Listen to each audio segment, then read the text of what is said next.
Hello students, তোমাদের সাথে দেখো আমি ক্লাস 12th এর বোর্ড এক্সামের জন্য ইম্পর্টেন্ট 5 মার্কসের কোশ্চেন্সগুলো ডিসকাস করছি। এর আগের ভিডিওটাতে হিউম্যান রিপ্রোডাকশন এবং প্ল্যান্ট রিপ্রোডাকশনের যে পোর্শনটা আছে সেখানে 5 মার্কসের জন্য কি কি কোশ্চেন্স ইম্পর্টেন্ট হতে পারে সেগুলো ডিসকাস করেছি। আজকে দেখো বাকি 5 মার্কসের যে কোশ্চেন্সগুলো হয়, যেমন জেনেটিক্স পোর্শন থেকে তোমরা 5 মার্কসের কোশ্চেন এক্সপেক্ট করো ওই ইউনিটটা থেকে, আর লাস্টে ওই ইকোলজি ইকোসিস্টেম বাস্তুতন্ত্রের যে ইউনিটটা আছে সেই ইউনিটটা থেকে দেখো 5 মার্কসের কোশ্চেন তোমরা পাও। তো সেখানে বাকিগুলো থেকে আমরা প্রিভিয়াস ইয়ার্স 2015 থেকে 2020 যে কোশ্চেন সলভ করছি, তো সেখানের মধ্যে দেখো আমরা বাকি যেগুলো ইম্পর্টেন্ট সেগুলো আজকে তোমাদের সঙ্গে ডিসকাস করি। তো প্রথমেই দেখো 2015 যে কোশ্চেনটা এসেছিল জেনেটিক্স পোর্শন থেকে, সেটার ইংলিশ ভার্সানটা তো আমি লিখে দিয়েছি, এখান থেকে একটু বাংলাটা আমি বলি। বলছে বংশানুক্রমের ক্রোমোজোমীয় মতবাদের সপক্ষে যুক্তি দাও, আর ক্রসিং ওভার কাকে বলে সেটা দেখো 2015 এসেছে। মানে ক্রোমোজোমাল কনসেপ্ট অফ ইনহেরিটেন্স বলতে পারো, আর ক্রসিং ওভার কি এটা 2015 এসেছে। আর এই ক্রোমোজোমাল কনসেপ্ট অফ ইনহেরিটেন্স বা বংশগতির যে ক্রোমোজোমীয় মতবাদ সেটা 2015 আর 2018 দুবার দেখো পরপর আমরা পাচ্ছি। তার সঙ্গে ক্রসিং ওভারের কনসেপ্ট কি দেখো জানতে চেয়েছে। তারপরে তার সাথে অরে যেটা ছিল সেন্ট্রাল ডগমা কি, আর ক্যারেক্টারস অফ ট্রান্সক্রিপশন মানে ট্রান্সক্রিপশনের বৈশিষ্ট্যগুলো বলতে বলেছিল, এর সাথে অরে ছিল। তো ওই একটা মলিকিউলার বেসিস অফ ইনহেরিটেন্স থেকে একটা প্রিন্সিপাল অফ ইনহেরিটেন্স থেকে দেখো অল্টারনেটে এটা এসেছে। কিন্তু পরপর কোশ্চেন্সগুলো দেখলে বুঝতে পারবে, আমরা যেমন দেখছিলাম যে হিউম্যান ফিজিওলজি আর প্ল্যান্ট হিউম্যান রিপ্রোডাকশন আর প্ল্যান্ট রিপ্রোডাকশনের মধ্যে অল্টারনেটলি আমরা 2015 থেকে 2020 পর্যন্ত যা কোশ্চেন্সের ধারা দেখেছি, যে হয় হিউম্যান ফিজিওলজি থেকে একটা 5 মার্কসের কোশ্চেন আসবে, না তোমাকে অ্যাটেন্ড করতে হবে, নয় হচ্ছে প্ল্যান্ট রিপ্রোডাকশন থেকে, নয় হিউম্যান রিপ্রোডাকশন থেকে, দুটো তোমাকে যে কোনো একটা 5 মার্কসের কোশ্চেন অ্যাটেন্ড করতে হবে। তো সেটা পারলেই হচ্ছে। কিন্তু এখানে দেখা যাচ্ছে যে সবসময় পরপর কোশ্চেন্সগুলো দেখতে দেখো তোমরা বুঝতে পারবে যে মলিকিউলার বেসিস অফ ইনহেরিটেন্স এর সঙ্গে প্রিন্সিপাল অফ ইনহেরিটেন্স এর অর অনেক সময় থাকছে না। তারপরে বাস্তুতন্ত্রের যে চ্যাপ্টারটা আছে অনেক সময় দেখা যাচ্ছে ওটার সাথে অর চলে আসছে। এই দুটোর মধ্যে হয়তো কম্পালসারি কোশ্চেন্সও হয়ে যাচ্ছে, কারণ সবগুলোর সাথে তো অর পাবে না। তো সেই ব্যাপারটাকে একটু মাথায় রেখো। সেকেন্ডে তার সঙ্গে নেক্সট দেখো কোশ্চেনটা, যেটা নাকি আমরা এই বাস্তুতন্ত্রের চ্যাপ্টার থেকে 2015 এ পেয়েছিলাম, যে গ্রিন হাউস গ্যাসের কনসেপ্ট আর গ্লোবাল ওয়ার্মিং এর কনসেপ্ট জানা থাকলে, যে কেন হয়, ক্ষতিকারক প্রভাব কি, এই জিনিসগুলো জানা থাকলেই করতে পারবে। হলো 2016 এ দেখো গ্রিফিথের এক্সপেরিমেন্টটা এসেছিল, আর ইম্পর্টেন্স অফ ডিএনএ ফিঙ্গারপ্রিন্টিং মানে ডিএনএ ফিঙ্গারপ্রিন্টিং এর কি ইম্পর্টেন্স আছে, আর তার সঙ্গে হচ্ছে গিয়ে গ্রিফিথের এক্সপেরিমেন্ট।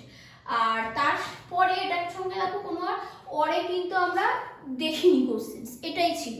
তারপরের কোশ্চেনটা কি ছিল 2016 এ, যে ওজোন হোলটা কি, ওজোন হোলের কারণ কি, আর অট ইকোলজি সিন ইকোলজি বলতে কি বোঝো, তাদের পার্থক্য, তাদের কনসেপ্ট, এই জিনিসগুলো জানা থাকলে অ্যান্সারটা করতে পারা যাবে। হলো এবার দেখো এই ওজনের সাথে মানে ওজোন হোল কি, তার কজ, আর autecology synecology concept, তার সাথে অরে এসেছিল জেনেটিক ভার্সেস স্পিসিস ডাইভার্সিটি মানে জেনেটিক ডাইভার্সিটি আর স্পিসিস ডাইভার্সিটির পার্থক্য এসেছিল। বলো তার সঙ্গে cause of extinction of species মানে স্পিসিসের অবলুপ্তির কারণ কি, জীববৈচিত্র্যের অবলুপ্তির কারণ কি, এটা 2018 আবার এসেছিল।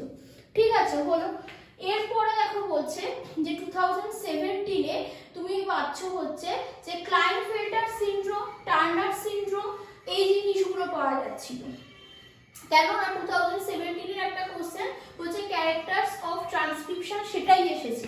ক্যারেক্টারস অফ ট্রান্সক্রিপশন তার সাথে জেনেটিক কোড, দেখো 2017 এর একটা কোশ্চেন, যে মলিকিউলার বেসিস অফ ইনহেরিটেন্স থেকে যে ক্যারেক্টার অফ ট্রান্সক্রিপশন প্লাস তার সঙ্গে জানতে চেয়েছে জেনেটিক কোড কি, সেটা এসেছে। তার সাথে পরে এসেছিল হচ্ছে ক্লাইনফেল্টার টার্নার সিনড্রোম মানে প্রিন্সিপাল অফ ইনহেরিটেন্স এর কোশ্চেনটা। তাহলে এটাও দেখলাম রিপিট হলো।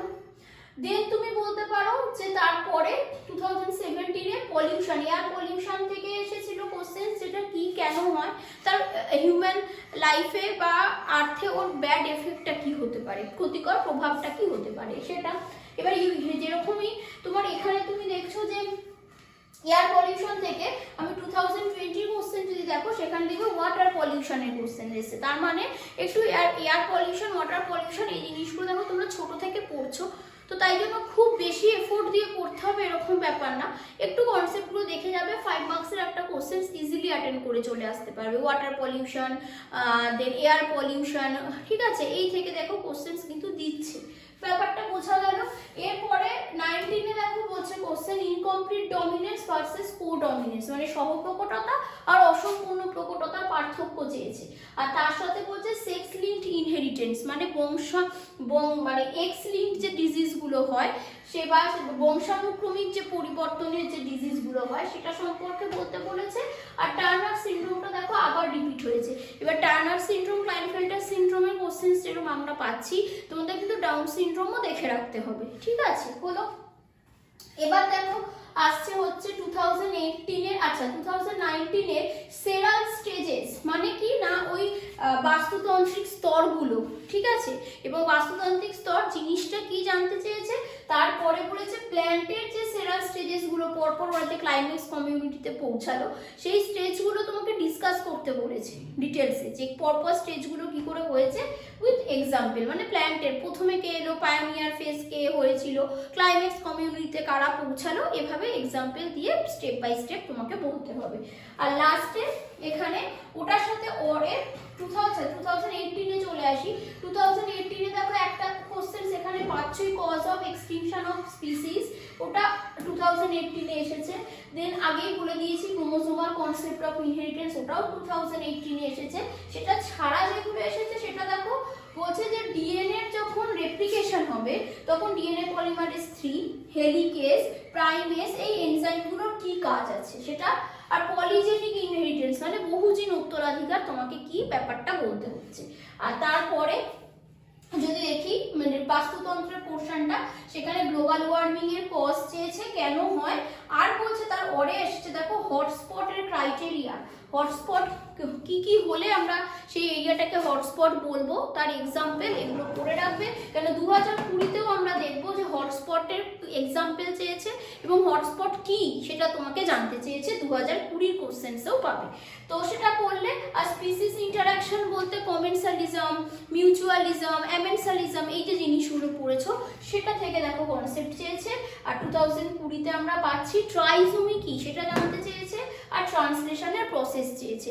তো এইগুলো দেখার মাধ্যমে আমরা কি বুঝলাম, ঠিক আগের ভিডিওটার শেষে যেরকমটা আমরা সামারি করে নিলাম যে এই জায়গাগুলো আমাকে পড়তে হবে, ঠিক সেরকমই 2015 থেকে 2020 কোশ্চেন্স দেখার পর আমরা দেখো এটা শিওর হলাম যে আমরা যদি মলিকিউলার বেসিস অফ ইনহেরিটেন্সটাকে দেখি তাহলে আমাদেরকে কি পড়তে হচ্ছে, transcription, translation, replication, central dogma, এই পোর্শনসগুলোকে আমাদের খুব ভালো করে পড়তে হচ্ছে। তাই দেখো ঘুরিয়ে ফিরিয়ে এদিক ওদিক করে এসেছে, transcription, translation, central dogma, replication, আর কি বলা যেতে পারে, গ্রিফিথের এক্সপেরিমেন্ট এসেছে, হার্সেচেজ আসতেই পারে, ঠিক না, হার্সেচেজের এক্সপেরিমেন্ট, গ্রিফিথের এক্সপেরিমেন্ট, ডিএনএ যে দ্বিতন্ত্রী মানে ডিএনএ যে দ্বিতন্ত্রী স্ট্রাকচার সেটার জন্য তোমরা এক্সপেরিমেন্টগুলো দেখে রাখতে পারো।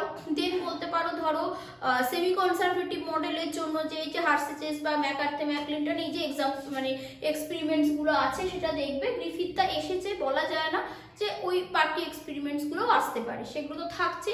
আর লাস্টে lac operon, DNA fingerprinting, human genome project, এই জিনিসগুলো কিন্তু ইম্পর্টেন্ট 5 মার্কসের অ্যাজ ওয়েল অ্যাজ 3 মার্কসের জন্য বলতে পারো এগুলো ইম্পর্টেন্ট। তোমরা ছোটোভাবে হয়তো জাস্ট ইম্পর্টেন্স 2 বা 3টে লিখতে দিল, দিয়ে 3 মার্কসের দিল, এভাবেও চলে আসতে পারে। তো এটা হলো। এবার যদি তোমরা দেখো যে তাহলে প্রিন্সিপালস অফ ইনহেরিটেন্সের ডিজিজগুলো আছে, তাই না, ডিজিজের মধ্যে মেন্ডেলিয়ান, তোমার মনোহাইব্রিড ক্রস, ডাইহাইব্রিড ক্রস, তাদের কনসেপ্ট তো রয়েছে, কিন্তু আমরা প্রিভিয়াস ইয়ার্স দেখলে এটা বুঝতে পারছি যে ডিজিজ থেকে মানে যেগুলো Klinefelter syndrome, Down syndrome, Turner syndrome গুলো কেন হচ্ছে, ট্রাইজোমি, নালিজোমি, মনোজোমি, এই যে জিনিসগুলো, ক্রসিং ওভারের কনসেপ্ট, তারপর লিঙ্কেজের কনসেপ্ট, দেন তোমরা বলতে পারো কোডমিনেন্স, ইনকমপ্লিট ডমিনেন্স মানে সহপ্রকটতা, তারপরে হচ্ছে ধরো সব কি বলা যেতে পারে, অসম্পূর্ণ প্রকটতা, তারপর মাল্টিপল অ্যালি মানে বহুজিন উত্তরাধিকার যেটা, প্লিওট্রপি, এই কনসেপ্টসগুলো কিন্তু ক্লিয়ার রাখবে। আসলে জেনেটিক্স পোর্শনটা এমনই যে পুরোটাকে না পড়লে আলটিমেটলি সবটা আত্মস্থ করা সম্ভব নয়, সে জেনেটিক্সই হোক আর হিউম্যান রিপ্রোডাকশন, প্ল্যান্ট ফিজিওলজি, যাই হোক না কেন ফিজিওলজি, সবসময় সবটা পড়লে তোমার সার্বিকভাবে জানাটা হবে। কিন্তু লাস্ট মুহূর্তে তোমাদের বেশ কিছু জিনিস যেগুলো তক্ষুনি দেখে যাওয়া দরকার, যাতে ভুলে না যাও, বারবার রিভিশন করে নেওয়া দরকার, সেই হিসাবে তোমরা এগুলোকে দেখতে পারো। আর লাস্টে 5 মার্কসের যে পোর্শনটা তোমাদের বাস্তুতন্ত্রের পোর্শনটা, সেখান থেকে পলিউশন, দেখো তোমরা ছোট থেকে পড়ছো, তো সেই জন্য একবার একটু দেখে নেবে, আশা করা যায় সেখান থেকে এই কোশ্চেন্সগুলো তোমরা ইজিলি অ্যাটেন্ড করতে পারবে। গ্লোবাল ওয়ার্মিং, পলিউশন, তারপরে ধরো গ্রিন হাউস এফেক্ট, তার যে ব্যাড এফেক্টগুলো আসছে, ইউভি রেডিয়েশনের কি প্রবলেম হচ্ছে, হটস্পট ক্রাইটেরিয়া, হটস্পটের এক্সাম্পল, কোন কোন এরিয়াতে আর কি ইন্ডিয়ার মধ্যে তোমরা হটস্পট পাচ্ছ, দেন ধরো এই জিনিসগুলো, এগুলো কিন্তু ইজি মানে লাস্ট পোর্শনটা। আর তার সাথে সাথে ধরো ওই জে কার্ভ, এস কার্ভ, ঠিক আছে, ডিএনডিটি মানে গ্রোথ চিত্র, আর এজ পিরামিডের কোশ্চেন্সটা এখানে 2015 to 20 দেখো একটা এজ পিরামিডের কোশ্চেন্সও কিন্তু 3 মার্কসের জন্য তোমরা টেস্ট পেপার যখন সলভ করবে দেখবে পাবে। এজ পিরামিডটা 3 মার্কসে বেশি আসে, এবার 5 মার্কসে কখনো ওটা 3+2 তে করে দিতে পারে।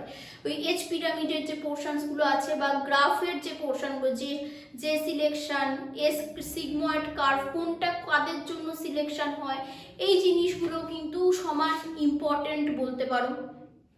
এই রয়েছে পলিউশনে ধরো আচ্ছা চিপকো আন্দোলন, বসুন্ধরা আন্দোলন বা এই যে জিপি যে অ্যাক্টসগুলো ধরো রয়েছে, এই জিনিসগুলোকে কিন্তু এখান থেকে একটু দেখে রাখতে হবে। তো এটা মোটামুটি বলতে পারো। তাহলে হিউম্যান রিপ্রোডাকশন, প্ল্যান্ট রিপ্রোডাকশনটা হলো জেনেটিক্স থেকে বুঝলাম কি কি পড়তে হবে, বাস্তুতন্ত্র, এইগুলো থেকে দেখো আমরা 5 মার্কসের কোশ্চেন্স পাচ্ছি।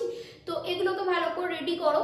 দেন প্রিভিয়াস ইয়ার্সের ঠিক একইভাবে 1 মার্কস আর 3 মার্কসের কি কোশ্চেন্সগুলো পূর্ববর্তী বছরগুলোতে এসেছে সেগুলো তোমাদের সঙ্গে এরকম অ্যাট এ গ্ল্যান্স ডিসকাস করে দেবো, যাতে তোমাদের মাথায় থাকে এক্সামের আগে এই সময়টায় যে তোমরা রিভিশনের যখন করবে এই পার্টগুলোকে একটু বেশি ফোকাস করে করতে পারো। তো সবাইকে অল দ্য বেস্ট, সবাই ভালো করে প্রিপারেশন নিতে থাকো। Thank you.